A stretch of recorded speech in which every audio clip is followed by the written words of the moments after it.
Hello and welcome to the Men of Action, where we bring on stellar men who felt zero until they recognize the hero inside themselves, the hero wanting to live a life, and not only that, and now help other men. I'm your host, I'm Zach, and today I got Joe, the financial savvy guy. One of the most coolest guys you'll ever meet, gives the stellar financial advice so you can live in financial freedom. Joe, welcome to the podcast. Thanks, man. Thanks for having me. Glad to be here. So, Joe, for those who don't know you, who are you? Who is Joe, the financial savvy guy? So yeah, as I mentioned, my name's Joe. So I'm basically just a run-of-the-mill guy that's now basically kind of managed to build an online platform over the last few years after essentially just kind of taking control of my own situation.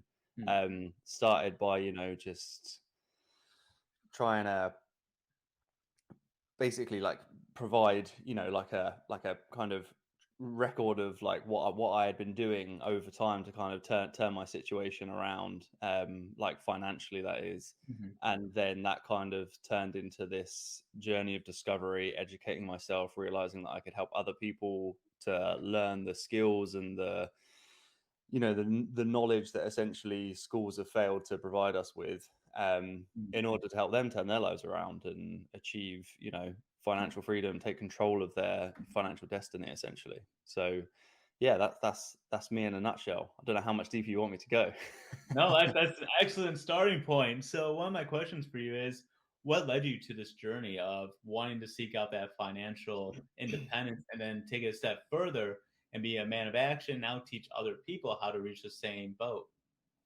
Yeah, definitely. So I suppose my journey kind of kick-started probably around like 6 years ago. So I received a letter from my company's workplace pension provider at the time Mhm. that was telling me I was on track to be able to retire at 82. I found the picture actually on my blog the other day when I was looking at it, because I couldn't remember exactly what age it was, and yeah, it was Right. 82. And that that kind of lit a fire in me. Essentially, I was like, hang on, what? No, that can't be right. Like, all my kind of family, like the older generations, my parents and things, like they were retiring on like final salary pensions, retiring at like 57, 60, right? And Mm. they were fine. Like how's that happened? Right. Um so I was kind of like, okay, well this isn't cool, but I'm not really sure how I'm meant to invest any more money because I need to pay bills. We need to buy a house yet. We're gonna have a family still. Like, how am I, like, and I've only got so much money. What how do I set myself up? So I kind of started like looking into things and didn't really know what I was doing. As with anyone in this situation, I Yeah. think, like I mentioned, like schools didn't teach us how to manage our finances and budget and Mhm. invest and set ourselves up for retirement. It was very much like, what job do you want to do? Go to university, get a job, and figure it out, basically. And Basically, yeah.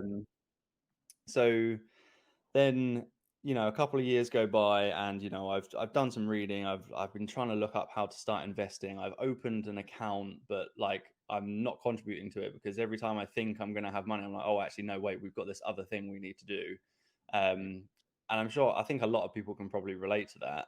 And then basically, we were like planning to have a family, and my daughter like was like on the way, essentially. Mhm. And I was decorating her nursery one day, and um I wanted to listen to a podcast while I was doing it. So I was like, I'll I'll see if there's like a podcast around like personal finance or something like that. Sure. And the funny thing is about a year previous to this, after receiving that letter from my workplace pension provider and before decorating my daughter's nursery one that day, when I was having a conversation with my manager, who, well, he wasn't my manager at the time, he was just like a colleague of mine. And he Okay. was talking about overpaying on his mortgage. And I got into this whole conversation with him around, like, consider your options. It might be worth investing instead at this point in time. At that point in time, it was, we were at like 1.3% mortgage rates in the UK. And I was like saying, you can expect to receive returns of around 8% if you invest for the long term, and your mortgage is 30 years, so you're much better off investing and gaining 8% than you are overpaying on your mortgage for a few years and gaining back that 1.2% that you're paying on your in interest. Right. And we kind of went down all these different options and stuff like that. I started reeling off all of this information and things that he should check out. And he was like, you should really like start a blog or something, because I never would have known all of this stuff if you hadn't just told me. And I was like, yeah, maybe, but I don't have time for that. And then, yeah, that brings me back to me decorating my daughter's nursery, tuned into this podcast called Choose FI, so Choose Financial Independence, Mhm. and suddenly started hearing all of these kind of like systems and rules and all these guests that were talking about these like actionable insights people could take to take control of their finances, starting small, building, how to like invest for the long term, what kind of rules to follow, and things like this. And then that led me to start that blog that guy told me to start, which then led me to Twitter, because I very quickly realized my blog was going nowhere. No, at this point in time, blogs were on the decline. Social media was very much the thing, right? And I kind of quickly realized that, yeah, like social media was where I could get a lot of information out to people very quickly in a short space of time, rather than posting a blog and hoping that people would come and read it. So yeah, that led me to that, and then I found this kind of whole community called, Money Twitter, Financial Twitter, FinTwit, whatever you want to call it, Mhm. and it was just full of people who were finding ways to make money online. They were investing, they were helping other people, just giving out good, like, for the most part, there is some terrible information out there, but for the most part, this community, the people who, you know who they are because they tend to last the longest.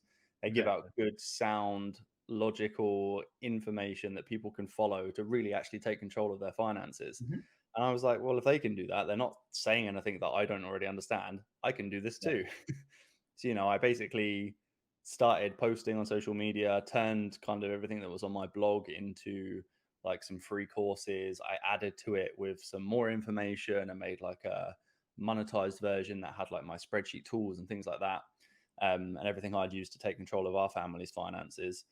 Oh, Started selling nice. those, started making money. That kind of turned into a business that was always just kind of meant to be this like little thing on the side that would, help Mhm. me supplement our lifestyle, give us more money to invest, that kind of thing. Okay. And then that's grown into what it is now, like upwards of 90,000 followers, which I'm incredibly grateful for. And yeah, successful business, basically. Yeah. So do you do your coaching business full time now, or is it still kind of part time? You're still working like a typical 9 to 5 or something like that. Yeah, great question. So I've literally today started my final week of employment at my corporate Oh, job. Yeah, okay. yeah. So I've I'm coming to the end of a 3 month long notice period, which is seemed like forever when they first told me that it was 3 months, and now I'm in my last week, and I'm like, whoa, that's gone really quick, and suddenly this is all very real. So yeah, I basically launched my coaching business at the beginning of this year because, like I said, I was already kind of, I was bringing in money from, Yeah. selling ebooks, social media, promotions, and all that kind of stuff that people do to monetize online on social media. And it was, it has always, it was always going great and was still going great. But I realized that the next thing that was going to take me to that next level was one-on-one coaching, right? An Okay. ebook's great, but Yeah. it can't be tailored to someone's individual circumstances. I was finding that people were getting a certain amount of the way through like an ebook or a video course that I would make, and they would stop and they wouldn't pick it up. And for some people that's because life just gets busy, as it does, and they don't pick it up again. For other Right. people it was because something that was very unique to their circumstances meant that they couldn't get past step 3 or 4, right? Yeah. And then therefore they just stopped because they had no one to kind of keep them accountable, or no one to check in with them to see like how they could help them. So I knew that that's what I could do in order to help people better, to serve people like my followers better and my customers better, to help them get the results that they wanted. It was also the thing that was going to help me go from like 4 figures a month to 5 figures a month and Yeah. beyond, kind of thing. um, and that's what I needed to do to replace my 9 to 5. Essentially, it was not just replace my income, but replace it multiple times over. So I knew there was that security behind me, and that that I could continue to meet my like investing obligations that I needed to meet in order to basically practice what I preach, to Okay. invest so that I can eventually stop working completely, which is what I essentially help people do. So yeah, to answer your question, I'm basically doing both full time, which is really hard work at the moment.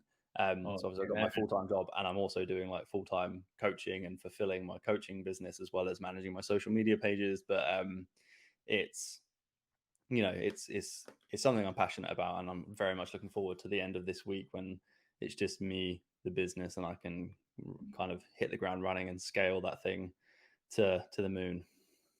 And you can definitely tell in your voice, like when you're just talking about working your typical 9 to 5, I'm sure it's a good job.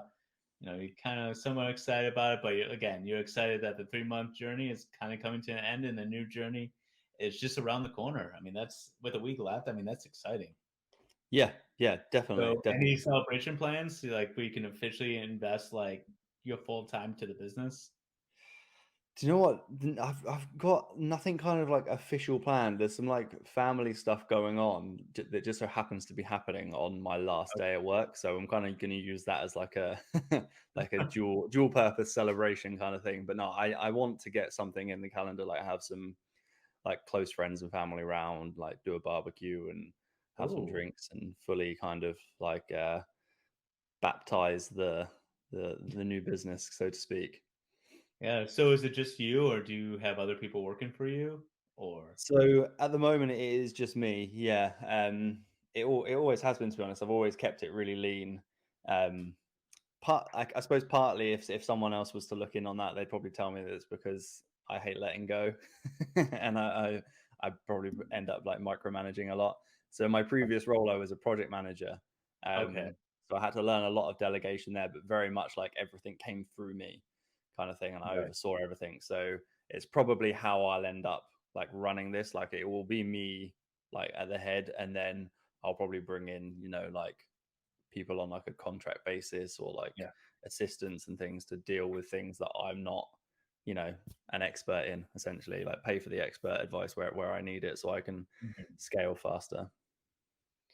Yeah, that's smart. And especially if you need to make sure that you can create multiple streams of income and multiple streams of, going from 4 or 5 figures a month just to make sure you can pay for someone else's service that's going to be providing to you and help make sure that you're following through on your financial obligations of investments. So it's a 100%. tricky business. I know I've seen from time to time like how you offer like the structure of what you give, and I'm always like intrigued. Like I'll click on it, watch a little bit because I use Excel for my own personal stuff. Hmm. I always love how you use Excel and like how you have like the different graphs in it because it's such a visual piece. It's so critical. Yeah, yeah. I've always found that with the whole like the Excel tool that I have, it's there's millions of them out there. I'm Oh, not going to absolutely. pretend it's the only one, right? There's so many that you can get, but I found with mine, because I literally built it to help me as a beginner to manage my Mhm. money better. It's very simple, essentially, in that it's very simple to use. It tells you everything it needs to tell you that you need to know, and it gives you all the information you need to be able to make informed decisions about your finances, like throughout the month and month to month and year to year. Right. But it communicates it in a way that helps anyone manage their finances better, whether they've been doing it for 10 years or 10 minutes, right? So it's, yeah, like I said, I think the fact that it was built by someone who built it throughout their journey kind of helps people relate to it better. It's kind of more intuitive in that way, rather than it being, I've paid people before to be like, take the spreadsheet, you're an expert at Right. Excel, like make it like better, add these features, blah blah blah blah, and it Right. ends up being this like thing. Well, I'm good at Excel, and I'm like, man, if a newbie picks this up, a beginner, they're gonna have to be trained in Excel just to be able to understand how to get the information out of these pivot tables that they want out of it. And it's so I just ended up basically keeping it as it is. The visuals are the key, right? You just need Yeah. those readouts of where the information is telling you, and you just need to know where to put the information to get those readouts, and it's so simple to use. So Well, yeah. especially if someone is not only new to finances, they're also new to Excel. It's good that you're that expert in it, so that way you can also provide that also additional service of teaching someone how to use Excel.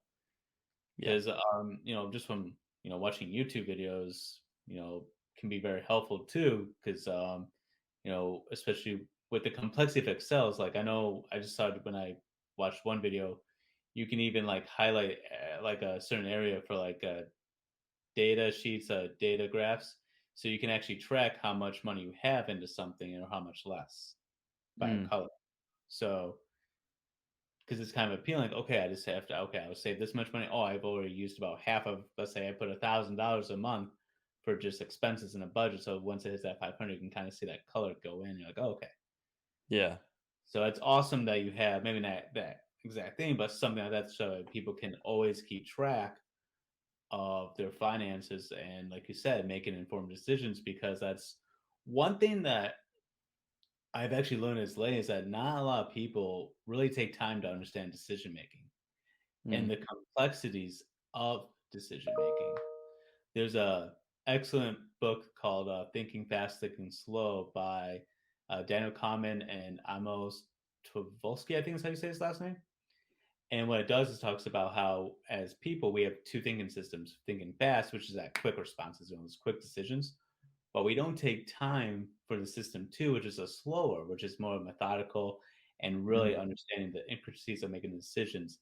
Is the problem at surface really the problem, or is there a deeper problem to it? Yeah. So it may not necessarily be since you're a financial guy, it may, as you might know, is it's not necessarily that you have a spending problem, is what is causing you to spend, right? Yeah. Do you have some emotional eating going involved, so you spend more because you get stressed? Or you need to feel like you need to have the latest and greatest, right? You see that a lot of times that people need to have, Mhm. the newest car or the best shoes or go have the best cigar. Yeah. Yeah. So, It's the behavioral side of things is huge. It cannot be underestimated. Like I can sit there with people and say, you know, all you need to do is budget, track your mhm, expenses, invest, etc., etc., etc., and you'll achieve your goals. But as much as every individual's financial circumstances are unique, every individual's behavior around money is unique as well. You can lump them into categories and things like that, but it's yeah, it has to be kind of acknowledged, and that's a huge part of like the coaching that I do, is really trying to understand, like, not only where is your money going, but why is it going to those places, mm, essentially, without being like critical. It's not about kind of like right, punishing yourself and like berating yourself for having like a bad habit, so to speak. it's right, it's more about just like visually seeing where your money is going. And that's the biggest thing of this, right? Is like with the behavioral side of things, like, yes, it's really, really important to acknowledge it, but the best way to acknowledge it and to be able to move on and kind of conquer those kind of less good habits, let's say, mhm, is to see them, to see where your money is going, to see where your bad habits are, because you'll expose everything, lay it on a table, review it with someone that's neutral, like a coach, a money coach, whoever yeah, it is, and just talk about it, right? Acknowledge it, like whether it's a habit that you want to keep or a habit that you want to get rid of, acknowledge it, talk about it, understand it. Like a good coach will be able to help you understand it. And then literally like write like a list of like which ones you're going to stop doing. mm, And then, because that visual, like I said, visually seeing where your money is going and acknowledging those habits is the best way to see how to move on from those bad habits, yeah. essentially. No, that's key. I mean, I know a lot of financial gurus, whether it's Dave Ramsey, Robert Kiyosaki, they're all about track where your money is going, because it track where every dollar is spent, and that's really beneficial because we don't realize, we all know money escapes us and we don't know where it goes. Money knows where it goes, we're just not paying attention to where it goes. Yeah, So, yeah, yeah. There's a lot of a lot of what Dave Ramsey says is beneficial for most people. right. It gets to a point where sometimes it's like he's a bit kind of on his high horse, making like millions and millions of dollars a month, telling people, their mortgage should only be this much, and they should never spend this much on X, X amount on X thing. And it's like, dude, you're literally like a multi millionaire. You make more in a month than some people make in their lifetime. So That's you got to take what he says with a pinch of salt. But where we do agree is, yes, like a budget is key. Like a budget is that first single step that literally anyone needs to take in order to achieve any financial goal. I don't care what it is, because without knowing what the difference is between how much you're making and how much you're spending, you Hmm. don't know what's left, right, to put Right. towards your savings and investments goals. And if you're not tracking that down to an enough detail, basically a granular amount of detail, then your plan is not going to be optimized. Your progress isn't going to be optimized. The time it takes you to achieve that goal from getting where you are now to where you want to be financially is Hmm. not going to be completed in the time frame that you'd like, essentially. So yeah, a budget is key, and there's loads of good like methods out there, but the Hmm. best budgeting method that you can use is a zero based budget, which is essentially, rather than these kind of like, you know 50, 30, 20 kind of budgets, a zero based budget is essentially assigning every unit of currency a job to do, right? Whether Okay. that's paying for an expense, paying off a debt, or saving or investing, whatever it is, it's giving every single penny every month a job to go and do. You see what's coming to your bank account and you assign literally every cent a job. Like, Okay. it's going to this place, this place, this place, this bill, this category, this investment, this debt, whatever it is, until it gets to zero. You can play around with like percentages if it helps, but Right. where I don't like the like 50, 30, 20 rule is like, if it's like 20% for wants and luxuries and things like that, like what if you don't need to spend 20% on Yeah. luxuries, but you end up That's a, spending that's a good 20% on point. luxuries anyway, right? It's a step in the right direction for anyone who's never budgeted before. It is helpful because it helps you structure it and start thinking more Right. about it. But what you want to work towards is that zero based budget so that it's optimized for Hmm. you and your specific circumstance. Because someone who's earning $1,000 a month, spending 20% on wants is still going to be very hard versus someone who earns $1 million a month. That's going to be much Exactly. easier, right? So, it's all relative, and you need a tool that's tailored, I guess, to your circumstances. And a zero based budget covers all bases, in my opinion. I've never heard of a zero-based budget before, so it's really interesting. I've always heard, the 50, 30, 20 rule. Yeah. I've always heard of something like that, but I've never heard of a zero-based budget. I know it's kind of relative to the same thing where you still assign an X amount of money, but that could really help. So some people in a journey might want to start first on, saving for expenses, one of Mm. those rainy day funds, because maybe Hmm. they only have like 500 in the bank, so they might have to deviate $200 for the next couple of months before they get to that grant. Yeah. So I like that. That way, you're really truly assigning every dollar a role or responsibility towards whether it's investment, Yeah. even if it's $5. I mean, $5, buy some fractional shares, and then reinvest those shares, and they'll compound it. Yeah, yeah. It gives every dollar a job to do, and it makes sure that the money is working for you in the way that you need it to at that moment in time. So, like you Yeah. say, if you're needing an emergency fund, it's going to make sure that you're building your emergency fund in the time frame that you want your emergency fund to be built in.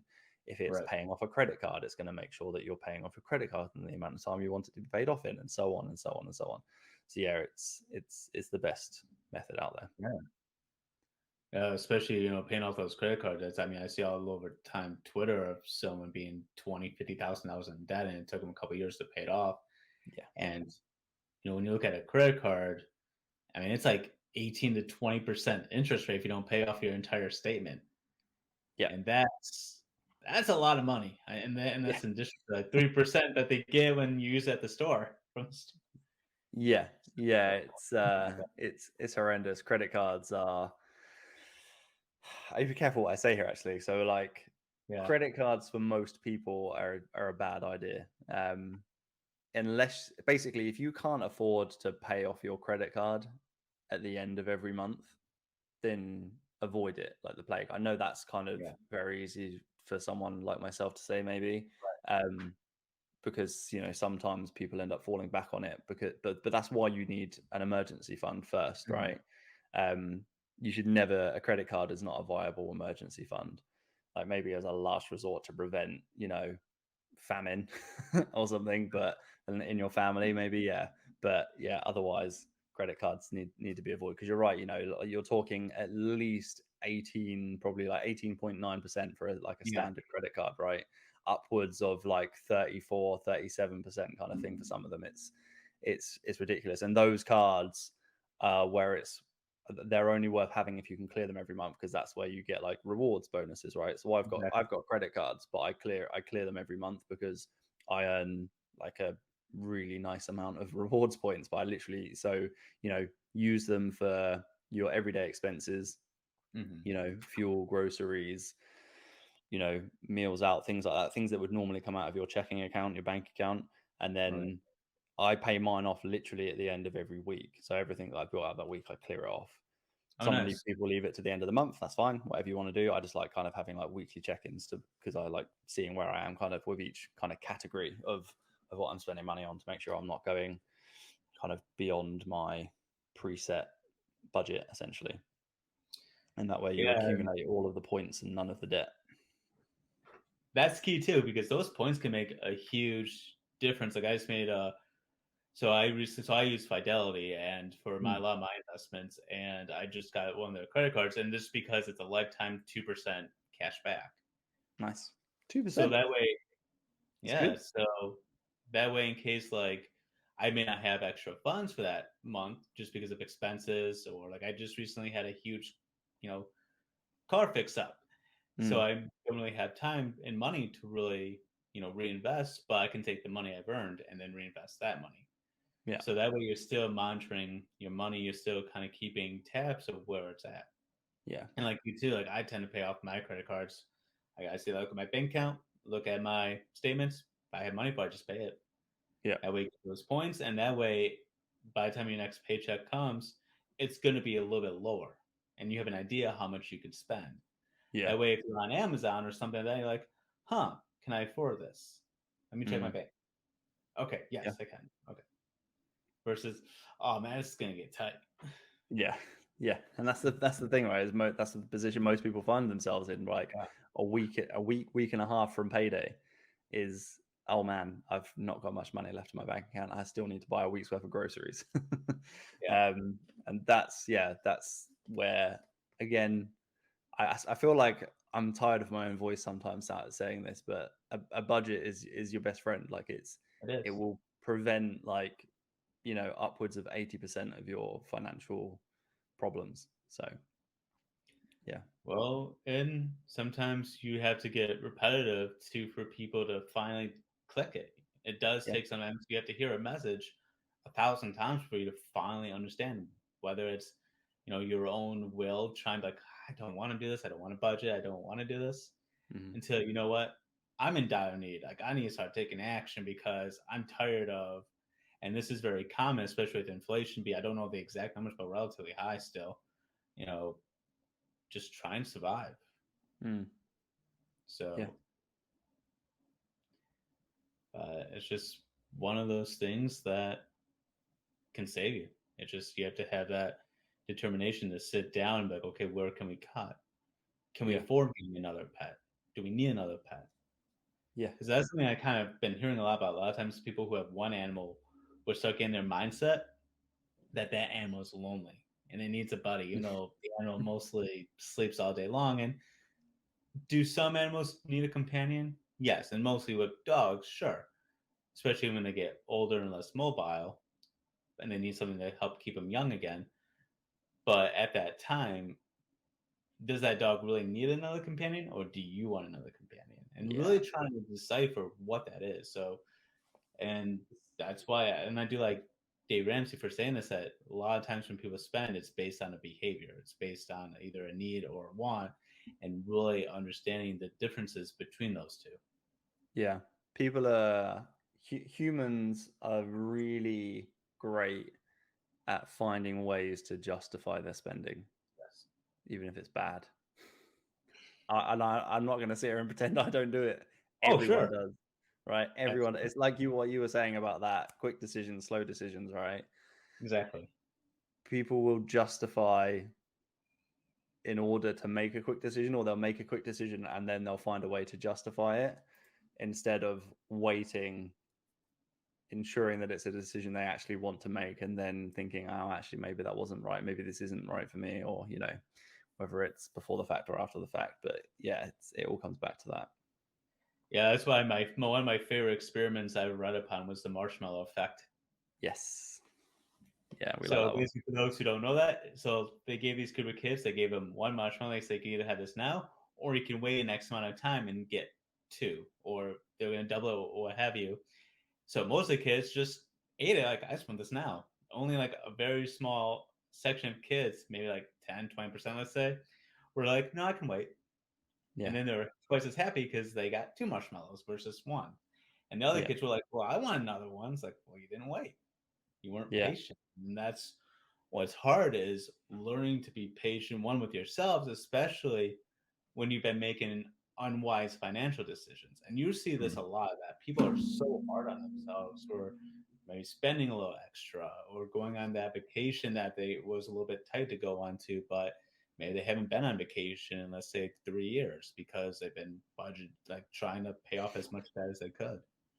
Yeah, yeah, it's tricky, man. One of the things we talk about in with like the students in my Financial Freedom Academy Mhm. is exactly that. It's finding a lifestyle, like a level of lifestyle that you're happy with, that provides you with like the happiness and the fulfillment and things that you want for yourself, but also your family, Mhm. and trying to maintain that level. So if you're not at that level yet and you need to spend more in order to get to that level, that's okay. Again, don't be hard on yourself. Like if your current Right. level you're at means you and your family can't have a vacation, then and you want to, then you need to build up your income so you can get to that level where you can afford to do those things. But what it's about is finding that level and then stopping and not letting your lifestyle inflate unnecessarily because your happiness isn't increasing anymore, but your income is, right? So Yeah. find a point at which you and your family are happy and fulfilled and you have the things that you want in life, but be, realistic about it. And then find ways of continuing to allow your income to increase, because that's like your disposable, right? But disposable is not like the wrong word. That's your free cash flow. That's what you Mhm. have left to put towards your longer term goals, ensuring that you can continue to support yourself and your family and your kids long after you stop working, ensuring that you can stop working at some point and have enough money to sustain your yearly expenses and things like that. So yeah, Right. it all comes back to that. It's about finding that level that provides the contentment, the fulfillment that you need, and kind of holding it there, because that's that's what kind of allows you to continue building wealth. If you let your lifestyle continue to inflate as your income increases, you're never going to be able to save for the future, or support yourself and your kids the way that you wanted to. But the flip side of that is like you say, people feel like they're in a place where they can't invest, but they also can't provide that level of fulfillment they want for their family. They haven't had a vacation, so then they end up getting a credit card so they can put it on that. But that just Exactly. it's working backwards. You're working, you're hustling in reverse kind of thing. Like because then you've got to pay off a credit card, as well Exactly. as the fact that you couldn't afford that vacation anyway. So then what you're going to do the next year or 2 years later when you want another vacation, you still got to try and clear that credit card. You're Exactly. better off saving, finding ways to increase your income, investing in knowledge and skills that's going to allow you to increase that income or manage your money better, or whatever it is. That's got to be the first step. And it's about like that experiment, right? It's about the Mhm. delayed gratification. If you can find a way to delay that gratification even just for a little while, it's gonna pay dividends down the road. Oh, absolutely. Hey, keyword to use too. I Yeah. No pun like that. intended. Little financial Yeah. fun. I like that. Nice. So tell us a little bit more about your academy. Like how does that run? Yeah, sure. So essentially, like I mentioned, I launched it at the start of the year. Um, it's called the Financial Freedom Academy. Okay. Essentially, what I help people do is to save and invest more, to take control of their finances, escape the paycheck to paycheck cycle, escape their 9 to 5 if they want, and ultimately get to a point where they're financially free, financially independent, or able to essentially retire early. I kind of use all of those words interchangeably, although they kind of mean slightly different things, Sure. because everyone kind of joins at a different place in their journey. And this is kind of been key challenge in how to really kind of like market this is obviously you need like a key thing that you're going after, right? Something really specific, which I totally get. I've been doing this for a while, but at the same time, like the systems and the tools and the methods you use to achieve pretty much any financial goal are exactly the same. If you want to eliminate your debts, you're going to use the same kind of tools and processes to build the amount of money you need to pay off those debts as you are to build up, enough money to invest for early retirement.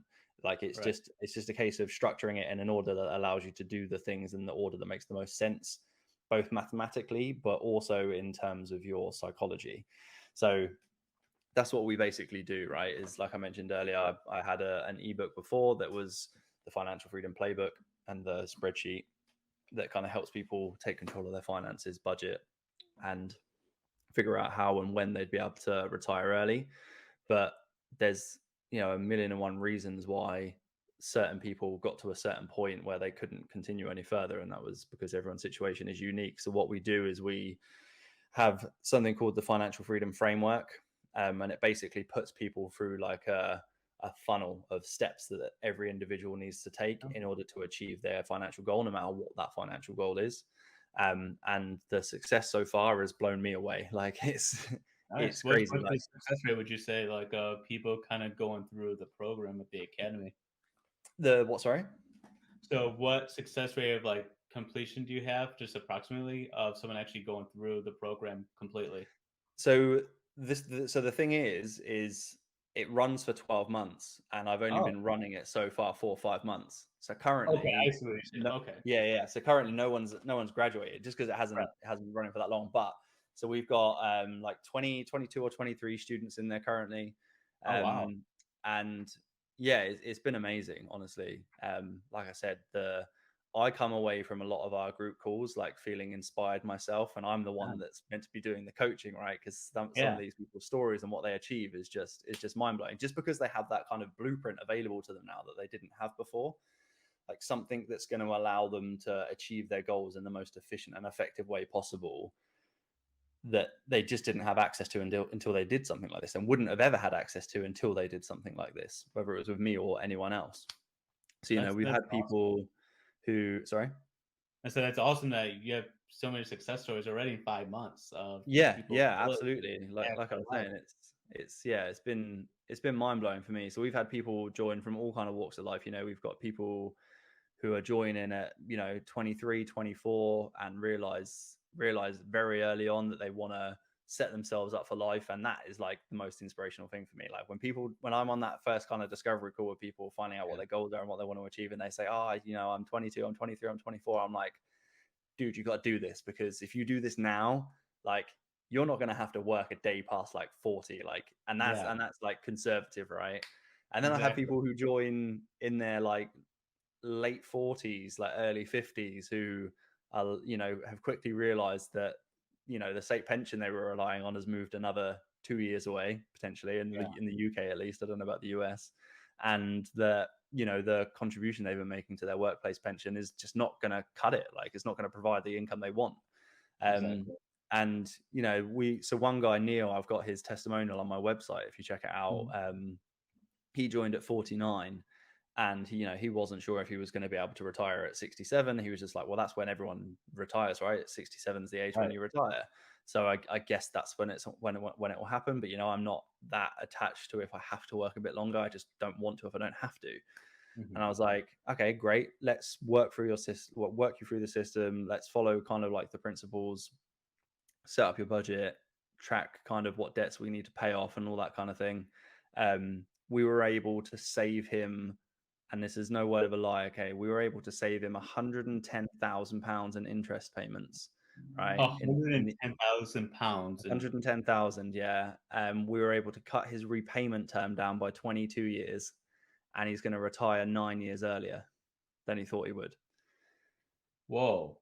Yeah, I know. Like, I almost couldn't believe it myself, right? But this is like granted, he's in a position. So the reason the debt payoff is so high, right? Just in the interest of kind of openness, is Yeah. that he's got a couple of.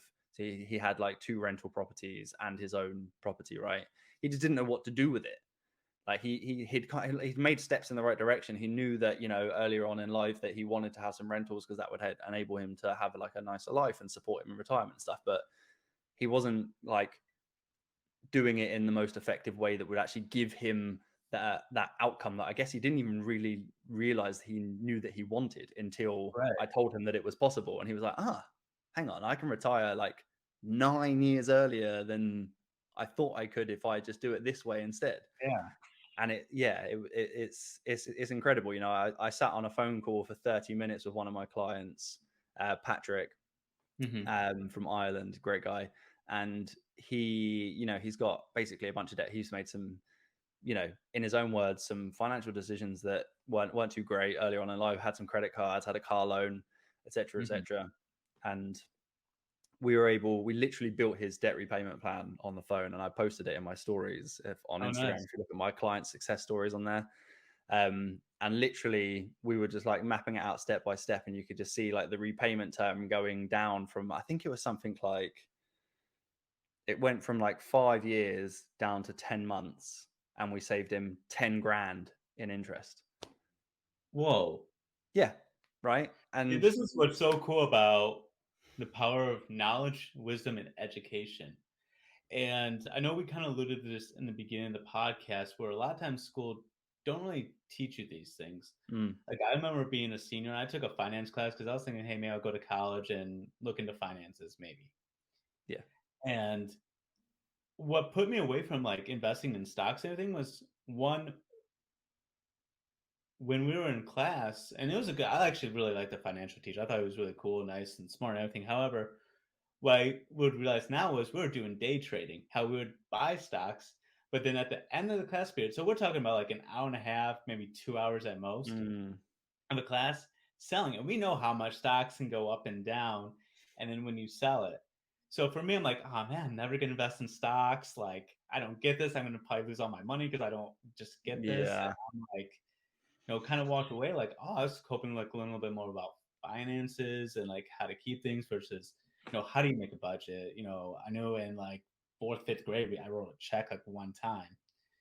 So I knew how to write a check and all that kind of stuff, but it wasn't really like what you have to seek out information, whether it's David Ramsey, whether it's Robert Kiyosaki, whether it's, I just read a dividend book. I think probably go grab it. But anyways, so I started, buying these books because I realized how much lack of finances I had. So yeah, now it's like, wait a second. Like when I found you like, I don't know, maybe close to a year ago at this point, because I know I've been mm, following you for a while now. So I'm like, wait a second. Okay, this, oh, they got this. And then so if I do budget kind of this way, and if I kind of deviate some money here and there, it'd be better. I'm like, oh, let's get into finances now. yeah, I'm still yeah. young. Like I might be 30, but I'm still young. Like I still got plenty of years of life. 100%, man. Like I said, people who have joined my program at 49. I've got people in Exactly. there who are 50. I've got people in there who are 23. I've got people in there who are 34. Like it's never too late. It helps to be early. Yeah. Don't get me wrong. It Oh, really helps absolutely. to be early, but it's never too late. And just having proven, time tested principles given to you on a plate for you Exactly. to apply to your circumstances is going to save you a fortune in interest if you've got any debts. Right. It's going to help you build an emergency fund, which is going to help you sleep better at night. It's going Yes. to help you manage your monthly finances so you're no longer living paycheck to paycheck and running out of money a week before your next payday. It's also Right. going to help you retire years, if not a decade plus early, right? And you can't put a price on that. That's like, No. years. Like if I could say to you, right, if you could buy years of retirement back at like, I don't know, $1,000 a pop, $1,000 a year, you're gonna save hard to try and buy as many of those Oh years as yeah. you can, right? Without a You're doubt. gonna, You're gonna see a yeah, lot right. less If you people. 100%, if you could find 10 grand to get 10 years of your life back, 10 of your healthy years to do what you want to do, you're gonna find 10 grand, right? And the good thing is the academy does not cost 10 grand, but I can give you 10 years of your life back. So yeah, it's crazy. But yeah, the whole like, you mentioned like the day trading and stuff like that. Yeah, I'm not gonna say it's like the, am I gonna say it? It's not a good idea for most people, right? Yeah. And the thing is, it's things like day trading and a lot of other aspects of finances and investing that like scares people, like bamboozles people into thinking, oh, this is like complicated, I can't do this, like I need a professional to manage this for me, etc., etc., etc. The truth is, you're going to give your money to a professional and they're going to do things that you could do yourself given like a few hours of just self-education. Hmm. And then they're also going to take an ongoing percentage, and it may not be optimized for your circumstances depending on how good that person is at their job. Right? I'm not saying all financial advisors are bad, but there are some terrible ones out there. Most are good, fortunately. Yes. But yeah, with day trading is one of those things that people think they have to buy and sell and buy and sell, because that's what people talk about when they invest, is Oh, like, absolutely. buy low, sell high kind of thing. Yeah. But that's not the case. It's buy and don't sell. Just Yeah. wait, buy and wait, and just keep buying, let it build up. Compounding is your best friend. There's this statistic where it's something like, I've got a nice chart on this somewhere. I should probably put it on my website actually, where it's like the probability of a positive return based on your holding period. And once you cross 10 years, it's like 98%. Once you cross 12 years, it's like 99.8% or something Mm. probability of a positive return. Wow. Um, and when you consider that people talk about the market when they're referring to the market growing at a certain percentage every year, they're generally referring to the S&P 500. The S&P Exactly. 500 has averaged a return of like 10.9% for the best part of a century, and that's annualized per year. Obviously some years it's up 26%, some years it's down 15%, etc., etc., but it has had more green years than red years, and over time it's averaged out at around 10.9%. So when you consider that, that's basically what you build your calculations on in terms of how much wealth am I going to accumulate by investing X percent over X amount of years.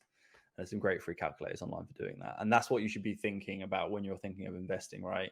Day trading is something that requires you to sit at a screen for most of the day, looking at Yeah. charts and becoming very, very well educated about how to execute trades and how to also manage your emotions. Because, most people don't have the emotional, I don't, not many people do have like the emotional kind of stability to day trade successfully, because it is an emotional roller coaster. It is. Um, and you need to be really, really well educated in it in order to be able to control your emotions. And to get well educated in it, it costs a lot of money and takes a lot of time and practice.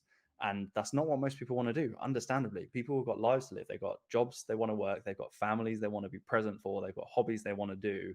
And day trading doesn't fit into that unless that is going to become your job. So if you're ready to make that commitment, fine, good luck. I wish you Yeah. all the Exactly. best, right? To anyone anyone thinking about that, but consider it. Consider your options, because when you also then consider the amount of time that you're putting into it, plus then the paperwork you've got to do for your tax returns because of short-term capital gains versus Yeah. long-term, actually when you work out how many hours you're putting in across all of those tasks and average out your returns across all of those hours, your income is not going to be very good. You're probably better off, working at Walmart and just investing for the long term. Honestly, it's that bad. So It's tough. They do take a lot. I mean, I don't necessarily know the capital gains tax versus, all that stuff. That stuff I'm still learning about. mm, But yeah, for me, that's not something to risk. But if it's you and you sit down and you actually can do the math and take time to make sure it's all well and do, then go for it.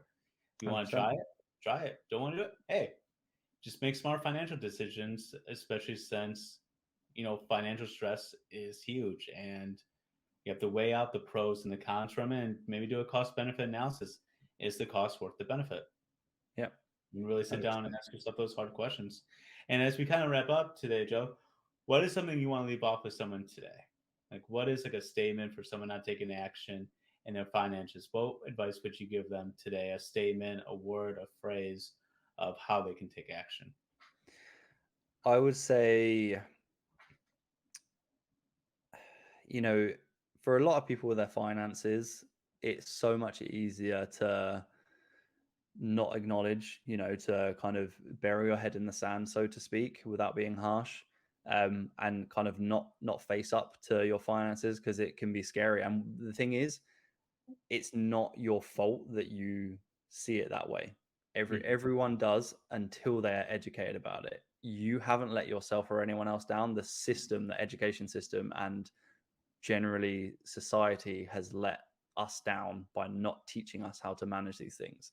So don't be hard on yourself. Take a look at your finances and just acknowledge what you want to change and decide to change those things. The steps that you need to take to do that, first and foremost, is understanding where you stand right now. And that's understanding your current circumstances. So set up a budget, track your finances for 2 or 3 months, unearth all of your spending habits, and start looking at what you want to change. When you can acknowledge those and you start making those changes, then you're going to free up money that then you can put towards your longer term financial goals, building that emergency fund, investing for your future, etc. So yeah, hopefully that's beneficial, but that's kind of what I would say. I love it. Be educated, be smart, and start tracking. Yeah, And don't worry, if you guys want to follow Joe, all his stuff, all his information, social medias, his website will be in the description below. And send him a DM if you need some help with your finances. You're going through hard stuff, go through some trials, go through some storms, the cash ain't coming in. Joe's your financial guy because he's savvy. appreciate it, man. Not a problem. I hope everyone has a blessed day and stay tuned to the next episode.